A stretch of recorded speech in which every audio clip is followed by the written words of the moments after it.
Hello everyone, in this video you will know the use of only two preposition. तो guys इस video में केवल हम दो प्रीपोजिशन के बारे में बात करेंगे। पहले हम इसका मीनिंग जानेंगे, फिर इसका डिफरेंट यूज के बारे में बात करेंगे कि किस किस सेंस में ये यूज होता है।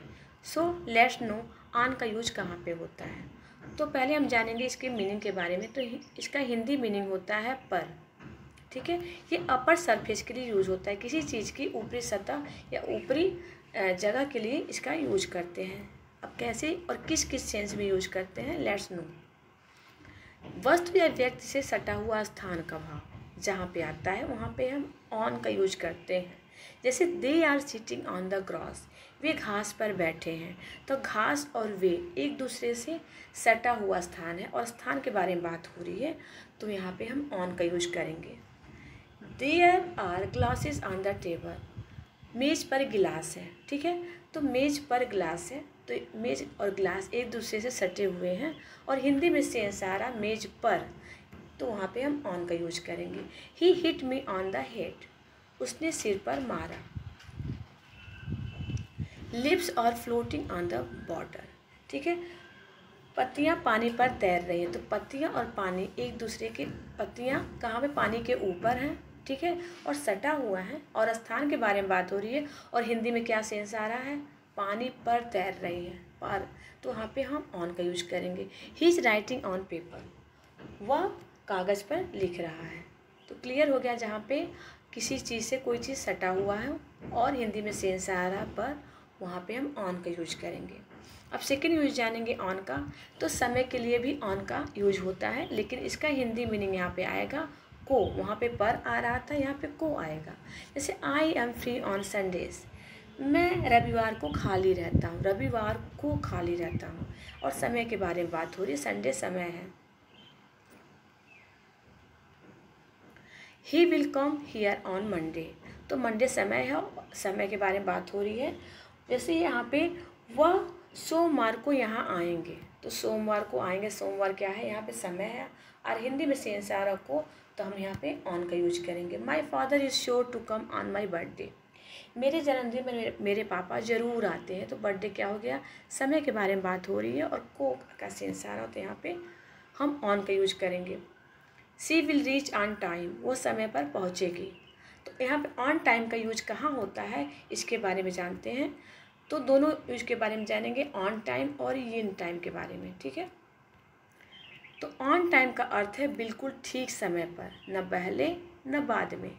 ठीक है, ऑन टाइम का यूज कहाँ होता है, बिल्कुल ठीक समय पर, न पहले न बाद में। और इन टाइम का यूज कहाँ होता है, समय से पहले, समय से कुछ पहले, अर्थात देर नहीं। समय से कुछ पहले होता है लेकिन देर नहीं, तो वहाँ पे हम इन टाइम का यूज करेंगे। अब थर्ड यूज जानेंगे ऑन का कहाँ पे होता है। थर्ड यूज जानते हैं, अबाउट कंसर्निंग, मतलब किसी विषय के बारे में बात हो रही है या आप किसी विषय पे लिख रहे हैं या बात कर रहे हैं, उस पे हम ऑन का यूज करेंगे, उस सेंस में हम ऑन का यूज करेंगे। जैसे I am writing on Shakespeare, मैं शेक्सपियर पर लिख रहा हूँ। ठीक है, तो आप किसी विषय पर लिख रहे हैं या किसी के संबंध में लिख रहे हैं तो ऑन का यूज करेंगे। Can you write an essay on friendship, क्या आप दोस्ती पर एक निबंध लिख सकते हैं, दोस्ती पर। ठीक है, और आप किसी विषय पे लिख सकते हैं, विषय के बारे में बात हो रही है, किसी विषय पे या संबंध के बारे में बात हो रही है, तो वहाँ पे हम ऑन का यूज करेंगे। He spoke for an hour on that subject, ठीक, उन्होंने उस विषय पर 1 घंटे तक बात की, उस विषय पर। तो ये विषय या संबंध के बारे में बात हो रही है, तो वहाँ पे हम ऑन का यूज करेंगे। He is writing a book on economics, ठीक है, वह अर्थशास्त्र पर एक किताब लिख रहे हैं।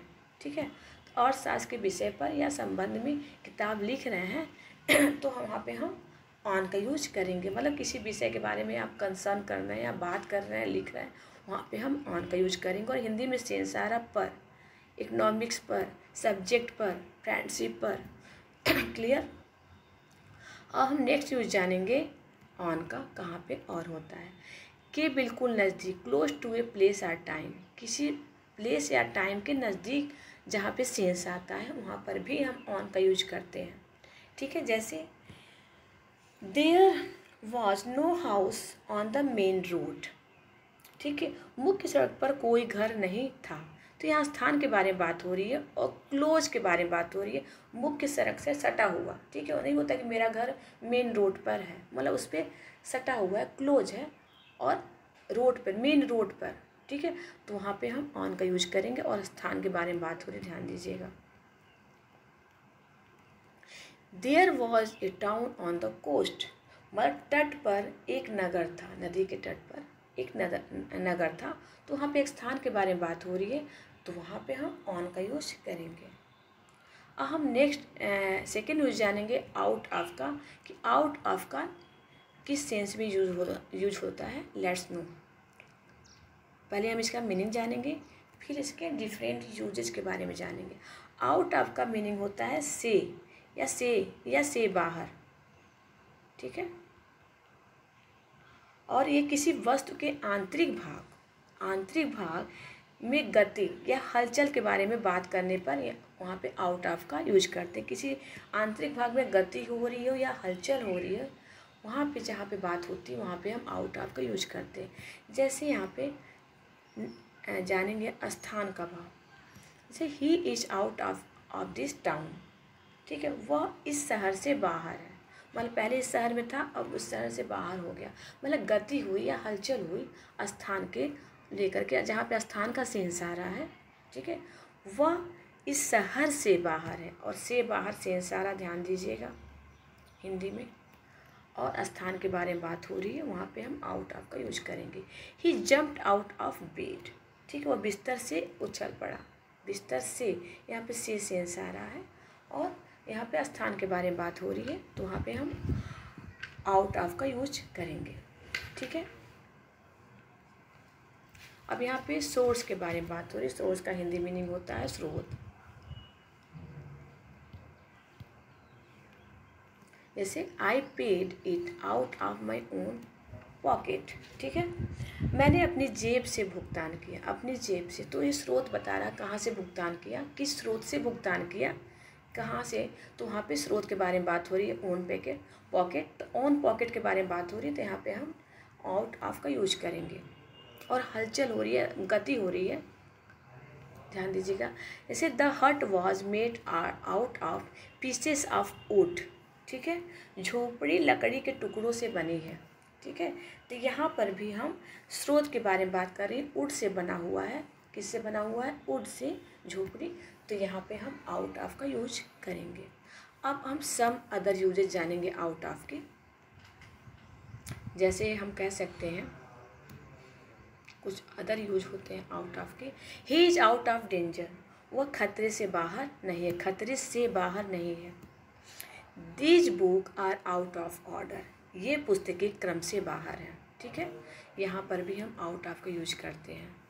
से he is out of his mind, वह अपने दिमाग से बाहर है। ठीक है, बाहर मतलब उसके अपने दिमाग में नहीं है, वो अपने होश में नहीं है। तो he is out of his mind. इस सेंस का यूज किस किस सेंस में यूज करना है, ये यहाँ पे देखना है।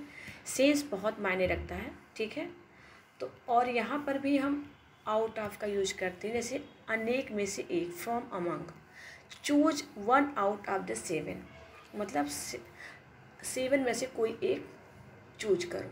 ठीक है, तो वहाँ पे जहाँ पे अनेक में से एक की कोई बात होती है, किसी चीज़ में से एक उठाने की बात होती है।